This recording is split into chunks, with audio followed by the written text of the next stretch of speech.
What is up, everybody, and welcome back to LackLuster Gaming, the show for those who love to game but know they're mediocre at best. And on screen, congrats to J5 for winning one of the 2 subscriber tournaments held yesterday. There's the deck on screen that he used. He beat me twice during the tournament. I think it was 2 out of the 3 losses that I sustained during the tournament. Let's pop open this chest. I only got 4 cards out of it. I was kind of bummed out. He beat me as my last battle, I believe, and bumped me from 3rd all the way down to 6th. Now, on our second tournament, P-R-O-M-K-R, Promker or something, he was the second winner of our second tournament. He was the winner of the second tournament. So there we go. Tons of cards on that one. I believe I got 3rd place. And let's jump right into this glitch. Now, this is something that popped up on Reddit, and it has to do with the Ice Golem. So, if the Ice Golem is in front of the princess, when it dies, the princess survives. That's insane. So, it took us a little bit of time to actually get it right on screen, but now we know how the mechanics of it work, and you can see that it worked flawlessly. The princess took no damage and was definitely underneath that fireball. And, I mean, a log takes out the princess. The arrows take out the princess. You can almost zap her to death, so it should have killed her. And here we go again. We're going to put down an Ice Golem. The princess this time, there will be one in the front of the Ice Golem and one behind the Ice Golem when the fireball hits. The princess in front dies, the princess in the back doesn't, so that confirms our suspicion that the princess has to be behind the Ice Golem when it dies for the Invincible princess to work. So there you go. If you've got the princess, try to work it into your gameplay. It is a glitch. I am pretty sure that it was not meant to happen this way, so use it while you can if you want to. Otherwise, just enjoy it and try to reproduce it. Submit some videos to me in the clan. And by the way, we did start another clan. We used to be a part of Khaleesi's Den. That was a clan that I was a part of in Clash of Clans for 2 years, but now that the channel is we've almost gotten to 300 subscribers, and I mean, the channel hasn't been around for even a month yet, and we're almost up to 300 subscribers. We should hit it today, but we decided, since we're overflowing in Khaleesi's Den, we'll just start up the new clan. So come and join us at LackLuster YT. That is the new clan. We'll put that up on screen here in a little bit. There was my special offer in the shop this morning, the epic chests, and I was a free-to-play player until update 1.4 happened, and with these special offers, they certainly hooked me in. Now, a lot of you have been asking me for decks for lower arenas. I am currently at 3,033 trophies in Legendary, so my deck is pretty awesome. I love it. It's a lot of fun. It's very fast-paced, but I understand that it is not available for everyone to use. So I want to show you a couple decks that you can actually put together in Arena 5. So this is pretty much Arena 5, 6, and 7 decks, and now both of these decks come from one of our clanmates. He's been around with me for years, Dragonator.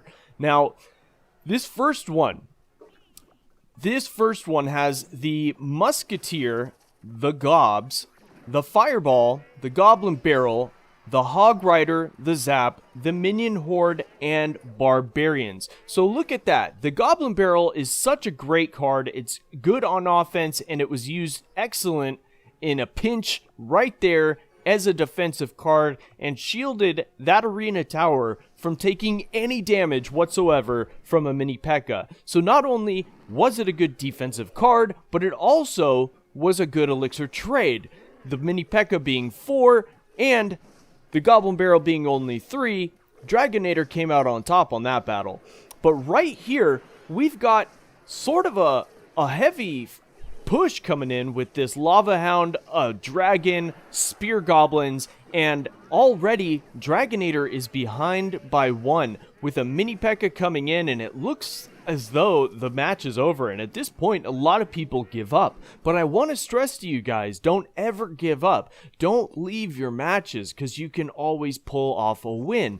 So, the board has reset. He's placed down the Hog Rider. It's venturing forth. And this deck, mind you, has no legendaries. So, anybody can use it as long as you're Arena 5 or above. The Hog Rider and Goblin Barrel combination does pretty decent damage to that tower, but because of the low HP of both of those cards, they are wiped out pretty quickly, and the board resets again. Now, a small push with some Gobs and a Musketeer. The Gobs actually shield that Musketeer, and look how much damage it does. Almost takes out that entire tower.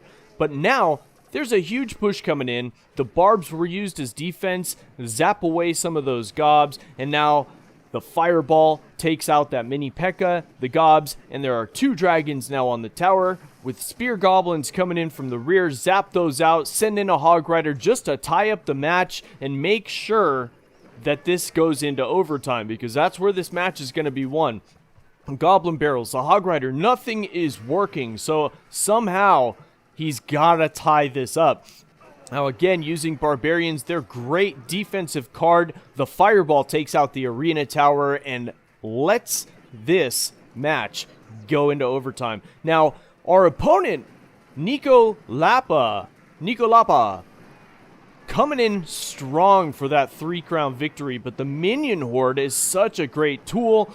I don't know why he didn't zap right away. He saved the zap for when the Lava Hound bursts, but for, you know, if he would have zapped that Minion Horde prior to the Lava Hound bursting, he probably would have been able to wipe them out and wipe that Crown Tower out. But he didn't. So here comes another Lava Hound in, and look at that push that Dragonator has put together.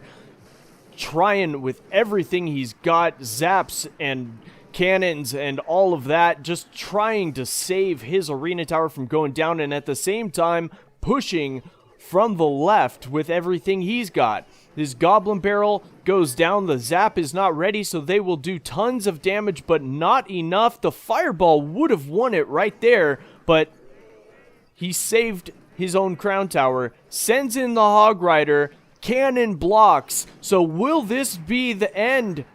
No! Saves with the Spear Goblins, and then the Minion Horde taking out all of that, and the Gob Barrel secures the win with only 3 seconds left in overtime. Excellent play by Dragonator. This guy, okay, he's been with me forever. I've known him since maybe he was 8 or 9 years old, and he is, I believe he is 11 years old right now, but he plays like a beast currently in Arena 7 with an Arena 5 deck. Now, this is another deck of Dragonators, and this one does have one legendary card. It is the log. So if you don't have the log, you will have to substitute for something else. I would suggest something like arrows or some other type of spell, perhaps something on the lower elixir side. Maybe even a freeze spell might work, but it might be too much. But look at that Skarmy just demolish that tower. Had there been a tank there to suck up some of the damage, that Skarmy would have taken out the entire tower.